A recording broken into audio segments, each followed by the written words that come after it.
Where to start saying about him? He is the present-day Iron Man. Elon Musk is an engineer, industrial designer, technology entrepreneur and philanthropist. He is the founder, CEO and chief engineer designer of SpaceX, CEO of Tesla Incorporated, founder of The Boring Company, founder of X.com, now PayPal, co-founder of Neuralink, co-founder of OpenAI and Zip2, chairman of SolarCity, a self-made billionaire. As of June 2020, his net worth was estimated at $41.5 billion. Elon's advice for starting a company and entrepreneurs. The first is you need to work, depending upon how well you want to do, and particularly if you're starting a company, you need to work super hard. So what does super hard mean? Well, when my brother and I were starting our first company, instead of getting an apartment, we just rented a small office and we slept on the couch. And we showered at the YMCA, and we're so hard up we had just one computer. So the website was up during the day, and I was coding at night, 7 days a week, all the time. And I sort of briefly had a girlfriend in that period, and in order to be with me, she had to sleep in the office. So work hard, like every waking hour. That's the thing I would say particularly if you're starting a company. And then just work like hell. I mean, you just have to put in, 80 to 100-hour weeks every week. All those things improve the odds of success. If other people are putting in 40-hour work weeks and you're putting in 100-hour work weeks, then even if you're doing the same thing, you know that in 1 year you will achieve what they achieve. You will achieve in 4 months what it takes them a year to achieve. So, what tends to happen is it's sort of quite exciting for the first several months of starting a company, and then reality sets in. Things don't go as well as planned. Customers aren't signing up. The technology or the product isn't working as well as you thought, and it can be very, very painful for several years. So I think, frankly, starting a company, I would advise people to have a high pain tolerance. If you're creating a company or if you're joining a company, the most important thing is to attract great people. So either join a group that's amazing, that you really respect, or if you're building a company, you've got to gather great people. All a company is a group of people that have gathered together to create a product or service. And so depending upon how talented and hardworking that group is, and the degree to which they are focused cohesively in a good direction, that will determine the success of the company. So do everything you can to gather great people if you're creating a company.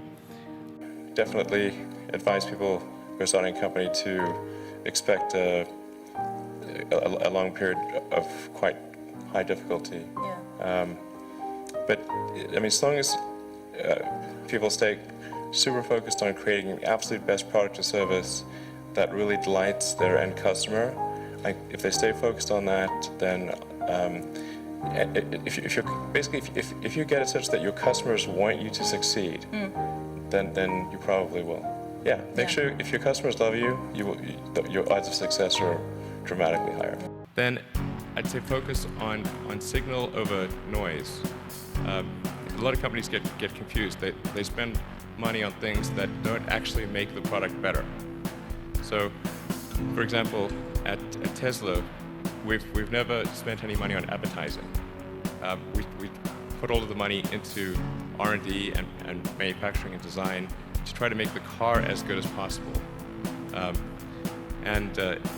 think that's the way to go. So, for any given company, just keep thinking about, are these efforts that people are expending, are they resulting in a better product or service? And if they're not, stop those efforts.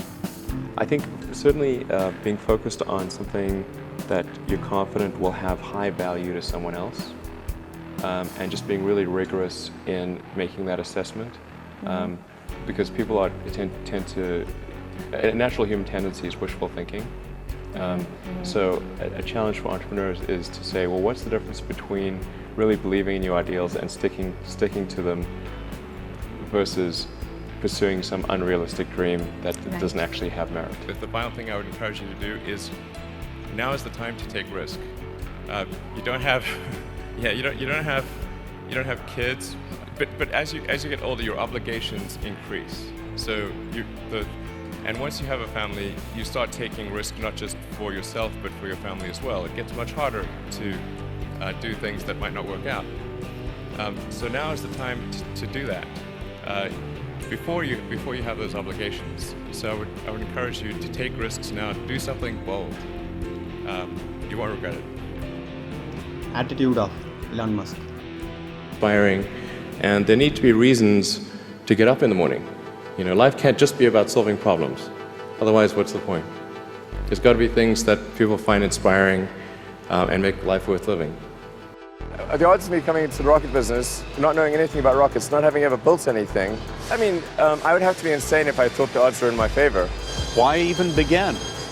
When something is important enough, you do it even though the odds are not in your favor. When you had that third failure in a row, did you think, I need to pack this in?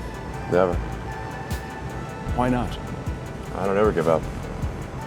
I mean, I'd have to be dead or completely incapacitated. And solicit critical feedback, particularly from friends. Like friends, particularly friends, if somebody loves you, they want the best for you. They don't want to tell you the bad things. So you have to ask them, you know, and say, really, I really do want to know. Reporter to Elon, which company is more risk to start, SpaceX or Tesla? Well, probably SpaceX. I thought it had the lowest chance of success. I mean, I thought both Tesla and SpaceX would fail at the beginning. You know? You saw it? Yeah, sure. Really? Of course. But nevertheless, you put all your money in that. I expected to lose it. Well, technically, what I thought was, well, I'll take half the money from PayPal, and if I lose half of it, that's okay. But then, of course, the companies encounter difficulties, and then have a choice of either let the company die, or put, you know, all the money into the companies. And so, I really didn't want the companies to die, so I put all the money in the companies. I wouldn't say I'm fearless. In fact, I think I feel fear quite strongly. But if what we're doing is, if what I'm doing is, I think is important enough, then I just override the fear. Mm-hmm. So, but it's not as though I feel like more strongly than I would like. It really depends on the stakes. If the stakes are high, if it's really important, then I will overcome the fear and just do it anyway. But essentially, I mean, it's drive overrides fear. Dream of Elon Musk. A future that is inspiring and appealing. I mean, I just think that there have to be reasons that you get up in the morning and you want to live. Like, why do you want to live? What's the point? What inspires you? What do you love about the future?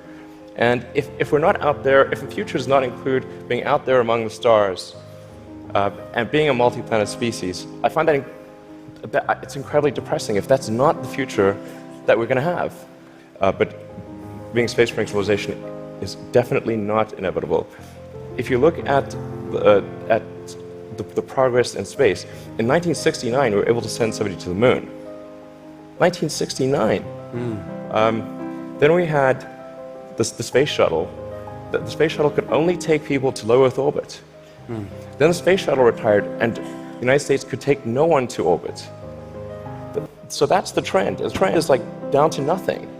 This is not. People are mistaken when they think that technology just automatically improves. It does not automatically improve. It only improves if a lot of people work very hard to make it better. And actually, it will, I think, by itself degrade, actually. You look at great civilizations like ancient Egypt, and they were able to make the pyramids, and they forgot how to do that. And the Romans, they built these incredible aqueducts. They forgot how to do it. I think the value of beauty and inspiration is very much underrated, no question. But I want to be clear. I'm not trying to be anyone's savior. That is not the. trying to think about the future and not be sad.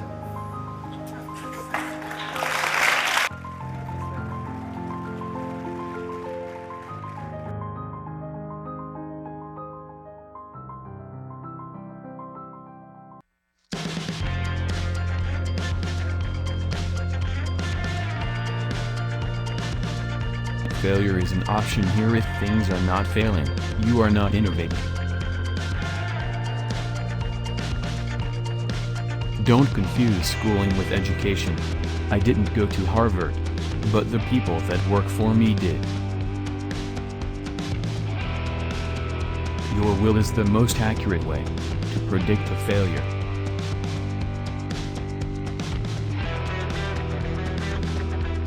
When you struggle with a problem, that's when you understand the problem.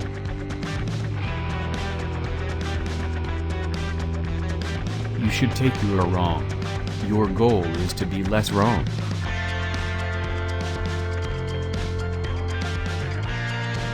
People work better when they know what the goal is and why.